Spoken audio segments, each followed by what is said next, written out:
বন্ধুরা, এখন তো আনারসের সিজন চলছে আর বাড়ির থেকে তো আনারসই ফুরোচ্ছে না। তো বর প্রতিদিনই বলতে গেলে বাজার থেকে আনারস নিয়ে আসছে। তো ভাবলাম একদিন একটু আনারসের কোনো রেসিপি বানাবো।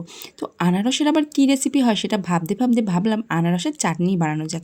তো দেখো এদিকে ও আনারসটা কিন্তু সুন্দর করে কাটিং করে দিয়েছে যাতে চোখগুলো না থাকে, আর চোখগুলো থাকলে তো জানোই কীরকম গলা চুলকায়। তো দেখো আনারসটাও কিন্তু ভালো করে পিস পিসেও করে দিয়েছিল। তারপরে কিছুটা আনারস বাড়িতে খাওয়ার জন্য রেখে আর বাদবাকিটা পেস্ট করে নিয়েছিলাম। তারপরে কড়াইতে দেখো একটুখানি পাঁচফোড়ন দিয়ে দিলাম সেই আনারসের পেস্টটা, দিয়ে একটু লবণ আর হলুদ দিয়ে এটা কিন্তু একটু মিশিয়ে নিচ্ছিলাম। তারপরে কি এবার দিয়ে দেবো মিষ্টির জন্য চিনি। আর জানো তো চিনিটা কিন্তু আমার একটু বেশি হয়ে গেছিলো। তারপরে দেখো সেই চিনিটা যখনই গলে যাবে তারপরে কিন্তু দিয়ে দেবো কিছুটা পরিমাণে কিশমিশ আর কাজু দিয়ে ভালো করে কিন্তু এটা ফুটিয়ে নিলে যখনই জেলি জেলি হয়ে যাবে তখনই কিন্তু আমাদের চাটনি একদম রেডি হয়ে যাবে। আর জানো তো এটা খেতে কিন্তু অনেকটাই টেস্টি হয়েছিল, বলতে পারো পুরো বিয়েবাড়ির মতন।